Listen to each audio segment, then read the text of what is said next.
it's not just about look at the good things I'm doing. It's answering the question, how is the world a better place because this business exists? Are you ready to get your brand seen worldwide? Ready to learn the exact strategies that have made millionaires? Want to know the secret softwares I use to save time, energy, and keep things running and profitable with the minimal team? It's all here on my show, The Visible Entrepreneur. I'm your host, Michelle Lewis, founder of Visibility Vixen. After hitting the top of the charts in France, the UK, Australia, Canada, and Singapore, The Visible Entrepreneur is back for season 4 with some of the biggest names in the business. I'm asking them to spill detailed information about what's made them so successful, specifically their traffic and income generators. That way, you can take notes, study the strategy that will work best for you, and see success in your own lead and revenue generation. We're all about honesty here, and I'll never stop working to get you the support you need and pushing you to give back to the planet. After all, entrepreneurs are changing the world. Welcome back to The Visible Entrepreneur. Hey everyone, welcome back to The Visible Entrepreneur. So I have known this gorgeous woman for many a year online, and I decided to bring her on because she has been working her buns off the past couple of months with a lot of amazing things, and specifically with her book launches. So I think you're going to learn a lot from her, and she's just always been very kind to me, very open and caring, and always happy to jump on a call and chat. So I really appreciate her, and I'm excited to have her on the show. So welcome, Adriana. How are you? Thank you so much. I'm amazing. I'm happy to be here. I'm happy you're here too. So give people a little background about who you are and what you do. Well, first and foremost, I'm a mama and a wife, and what I have really set out to do in business is to create a good life. That's really what drives me every single day and inspires me. And what I'm up to is helping women get more voices out without censorship or gatekeepers. This is the thing that I'm most passionate about. So we do that through publishing and through certifying women to start their own publishing company. Amazing. So what gave you that? Because it's a different mission, right? Encouraging women to become their own publishers and publishing companies. So where did that come about? It really was inspired by my clients, because what happened is I had been doing business consulting for years, and my clients would tell me over and over, I want to write a book. I want to publish, a body of work. I want to be known for this. And I watched thousands of them never do it. And so I started asking questions, what happened? Why didn't you move forward with that? And all of them said the same thing. Oh, publishing is so overwhelming. It's a whole nother beast. I might know business. I might know my area of expertise, but I don't have the ability to take on publishing. Also, my clients were overwhelmed by the pitching, by the gatekeepers, by the time frame, looking at years and years to move a project forward. And they got discouraged and they just dropped it. I think that that's a huge pain point. I see it in my Visibility Lounge program with people that are releasing books. I've experienced it with some of the books that I've released, and it can feel really daunting. And in a way, it can feel really discouraging because some friends of mine, they have been able to just pitch and get accepted right away. And that can feel a little disheartening for those of us where that hasn't happened. So what did you start putting in place to help empower women to do it themselves? So I like to take anything that feels complex and break it down and make it simple and easy. And so I chunked it down. I started asking my clients, would you be interested in writing articles for publications? Because I thought if I could get them to write 500 to 1,500 words, we could at least roll. And I took a group, sort of like a pilot group, through this process. We pitched, and they were writing 8 articles a month for publications over the course of 3 months. And they loved it, and it built their confidence, and they figured out, oh my goodness, I can do this. And then I went on to focus on multi-author books, and similar thing. You're going to write 1 chapter, 3,000 words. You're going to get the wheels turning. And then a lot of them, they use that to launch themselves, to sort of springboard themselves into a solo book. Or maybe I call them like a 10 or 15,000 word mini book where it's just on one area of expertise that can really work as a lead magnet for them. That's a really cool idea. And I think starting it with PR is so fascinating with writing for publications. So, what a great way to get people warmed up and to take down that barrier of entry, like you said. So, that's cool. Okay. So, they're getting familiar with the process, they're doing multi author books. Then, where did you take them?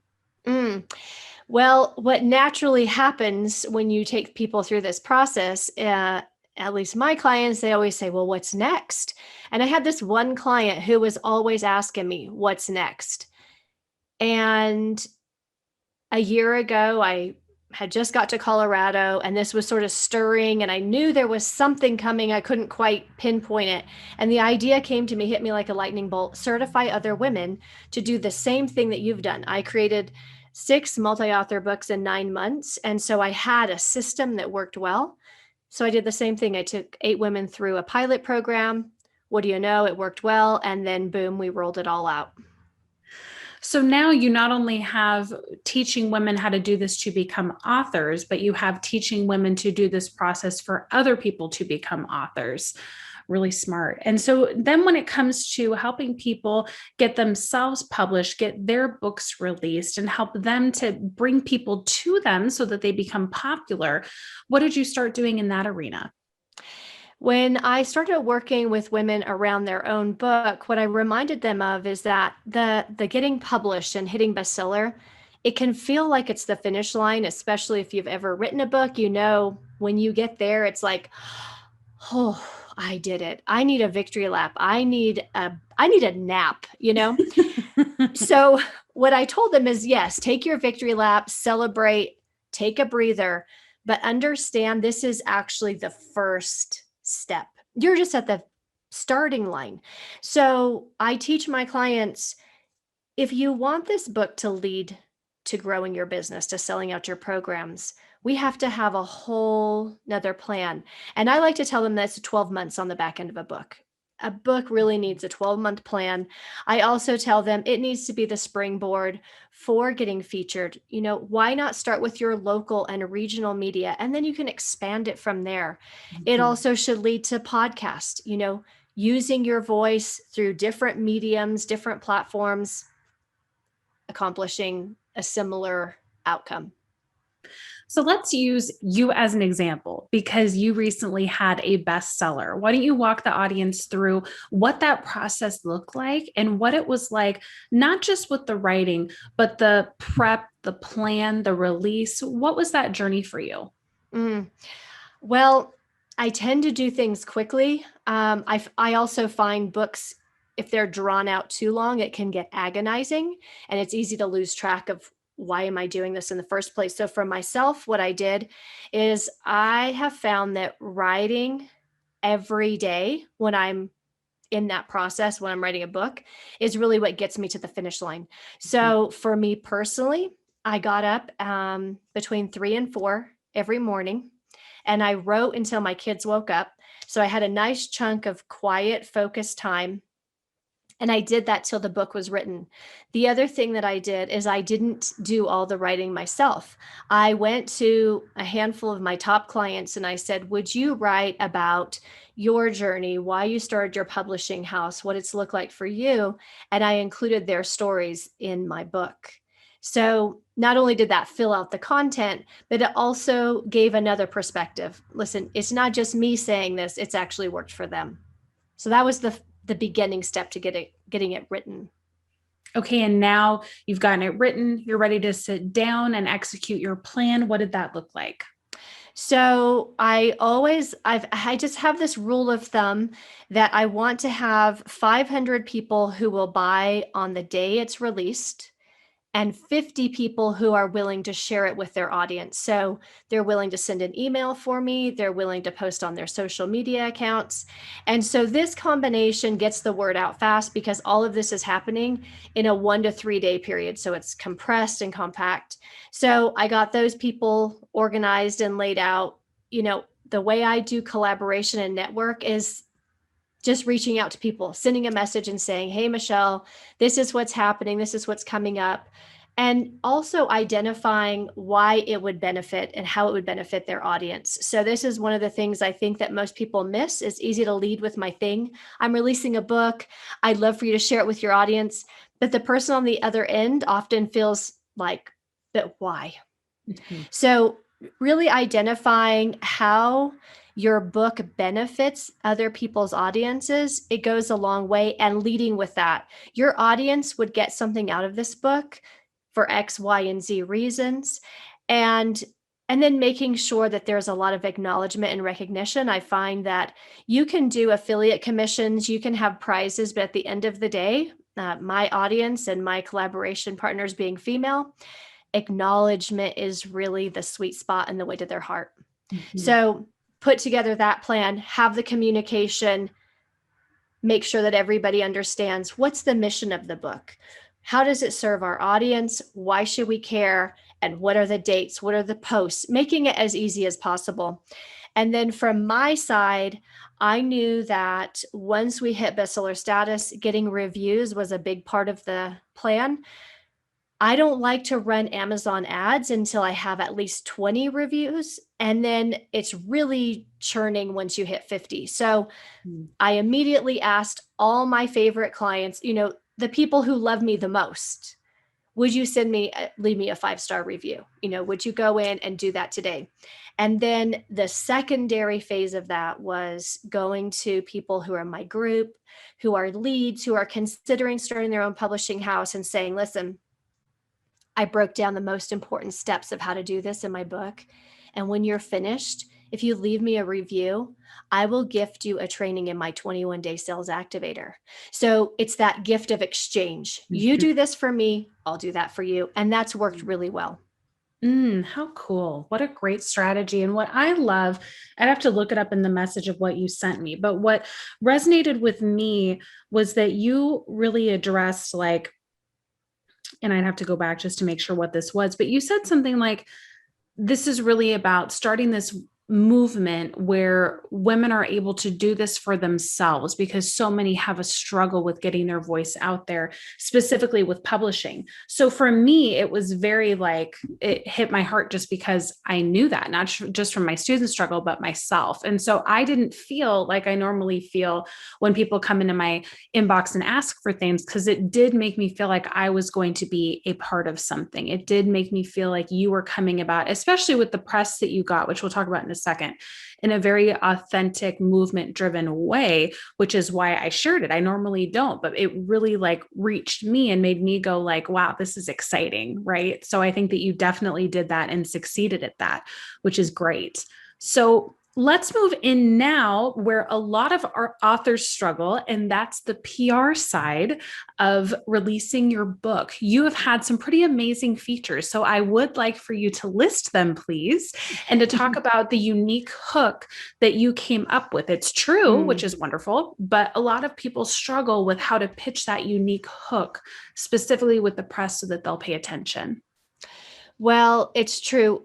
The number one thing that I like to start with the press is if I cannot articulate the big picture vision of what I do, if I can't talk about the mission and the movement, most press is not going to be interested in just my short-term, it's going to give me a little pat on the back and make me feel good about myself in this moment type of story.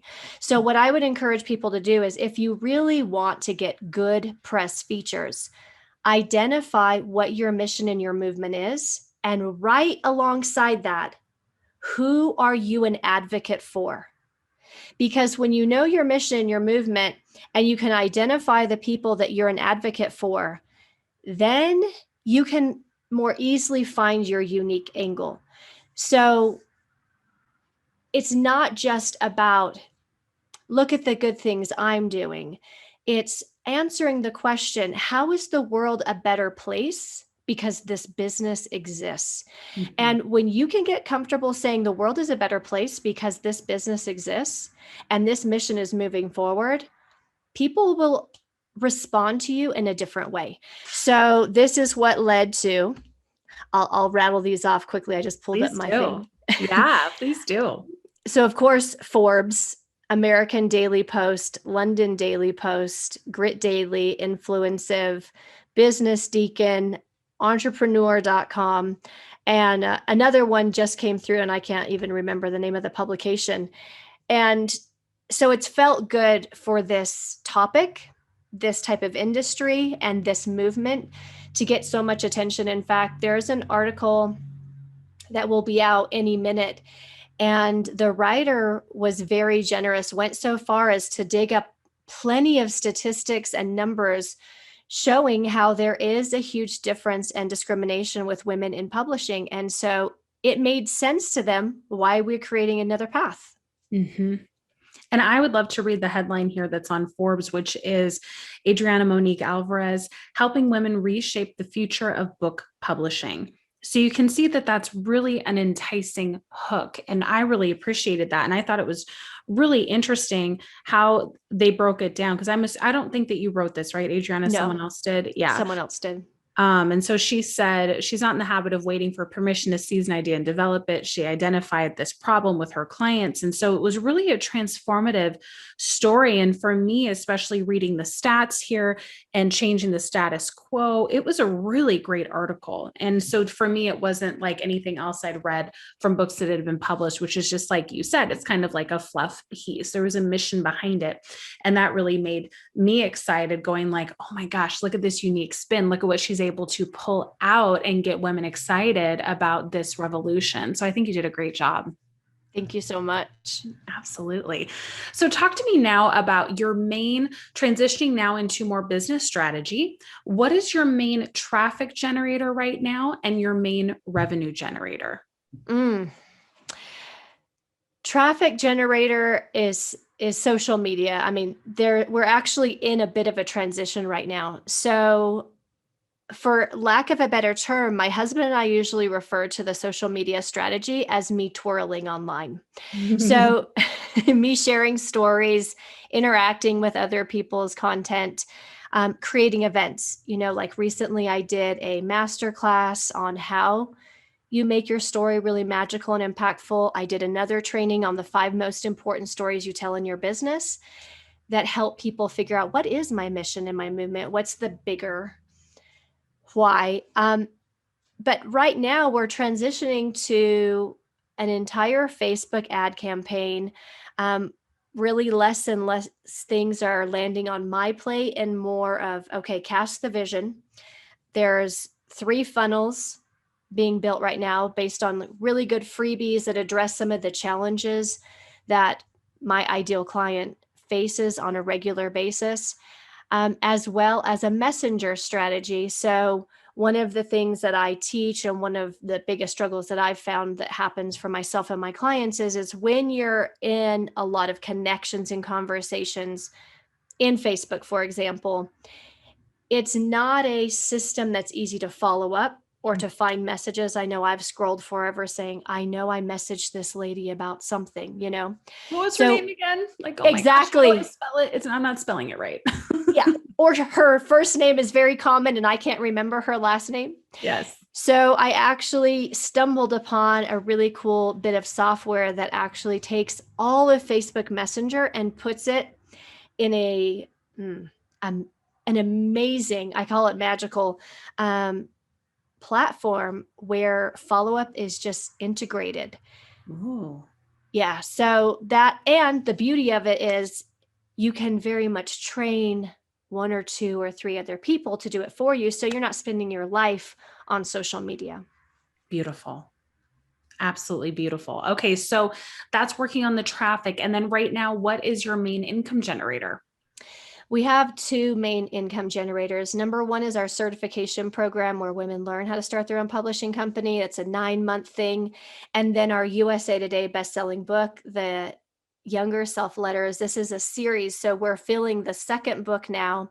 And next year, we're actually aiming to produce 4 of those in the calendar year. So those are the 2 ways that income comes in for us continuously.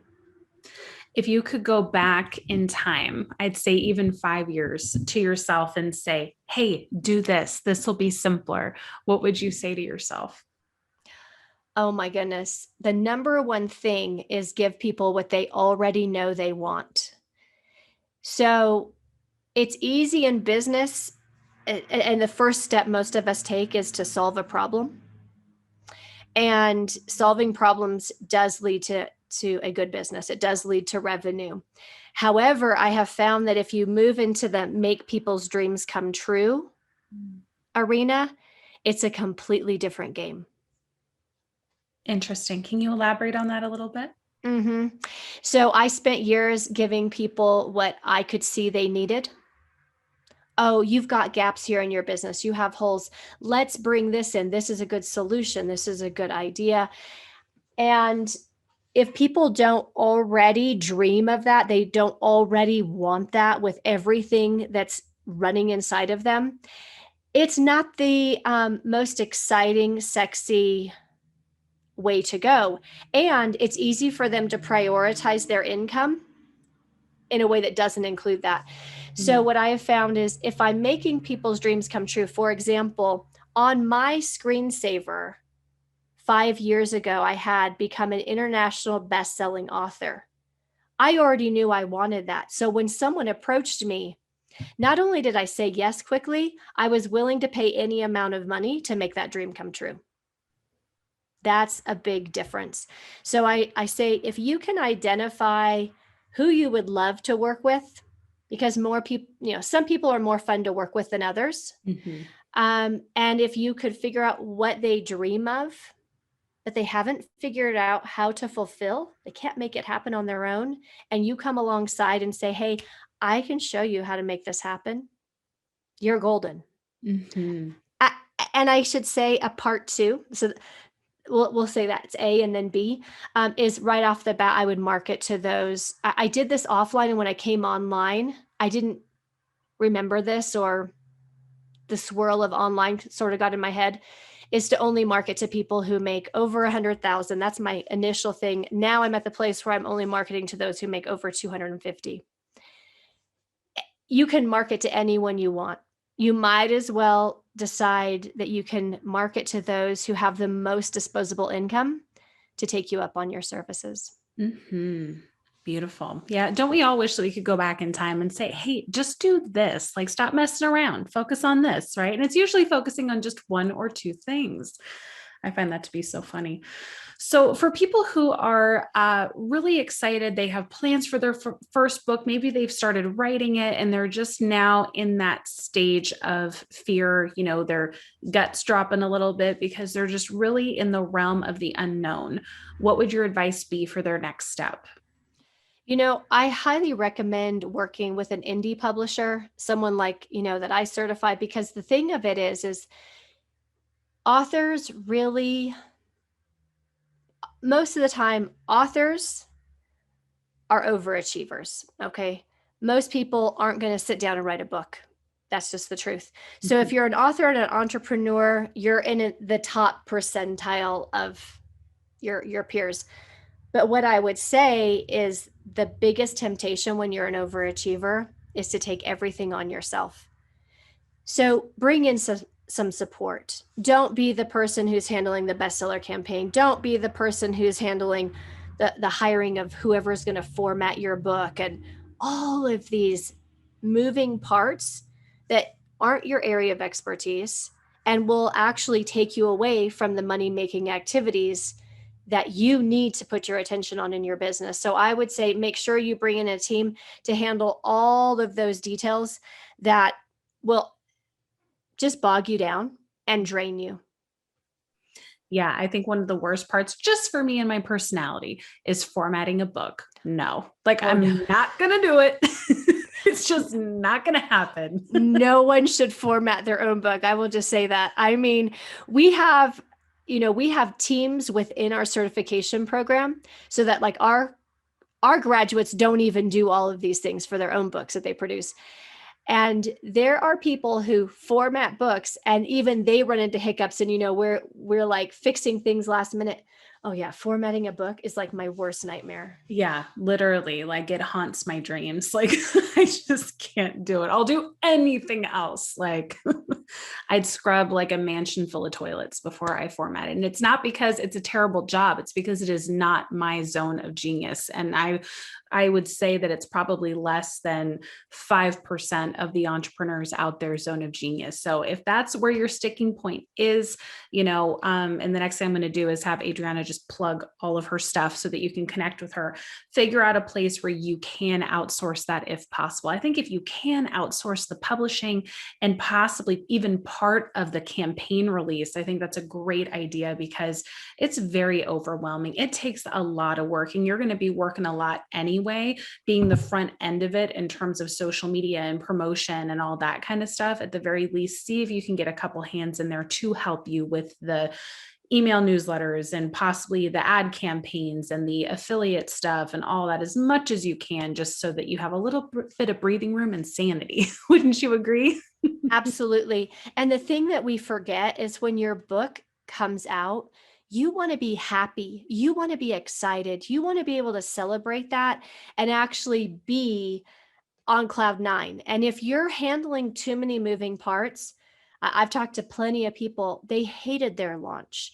They couldn't respond to people who were excited with them and celebrating with them because they were just bogged down with the details. And I do this for myself. Like I'm getting ready to do a summit, well, start the process of it. And I'm hiring everything out that I possibly can because if I'm doing that, I can tell you it will not translate well when I show my face on video. You will be able to see that I'm carrying the weight of the world on my shoulders.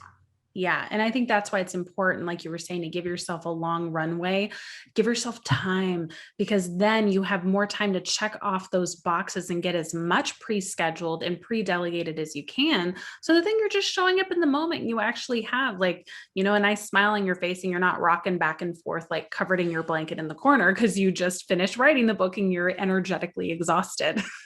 It's true. Think of a woman who's recently given birth and how much support she needs. That's what you need as an author. Yeah, absolutely. Okay. So how can people connect with you? Well, I would love for people to check out my website. It's this full big name of mine, adrianamoniquealvarez.com. And it can pick up a copy of my book, but also I have some great freebies. Number one is how to get clients, how do you attract the best clients online? This was something that I dedicated myself to because the transition from offline to online was a bumpy one. So I've got a great freebie there. Also, how to turn your story into something magical and impactful is there. If you are interested in how to start your own publishing house, I have a great 37-minute masterclass. And by the end of that, you'll either know, oh my God, why have I not done this before? Or this isn't for me. So there's lots of wonderful goodies on my website. Plus, I'm happy to connect on social media all the time. Awesome. And that leads into what I was going to say, which is if you are an aspiring author, if you would love to learn how to be a publisher, if this episode resonated with you, would you do me a favor? Take a screenshot on your phone, tag both of us on Instagram stories, shout us out, let us know. As someone who has both hosted a podcast and been on tons of podcasts, I can tell you the feeling that you get from having extended that energy when you bring up Instagram or Facebook or LinkedIn or whatever it is, and you see that someone took the time to say, hey, this really resonated with me, because it is such an uplifting thing to our hearts. So if that's you today, feel free to take that screenshot and tag us. We would love to see your progress below. And Adriana, I appreciate you. I'm so happy that you came on today. Thank you for being transparent and walking us through parts of the process. I hope that our listeners today are able to connect with you and get started on their own journey. And hopefully we'll see a lot more authors coming out of this episode. Wouldn't that be exciting? Absolutely. Cheers to that. Absolutely. Well, thank you so much, darling. I'll see you all next week. Have a great, productive week. Get out there and get visible. I hope you loved this episode as much as I did. Now, we're all about building a tribe here at The Visible Entrepreneur, so be sure to subscribe, leave a 5-star review, and then head on over to the Facebook group. It's a great place where you can practice your video, live stream, and really enjoy the community that we have built.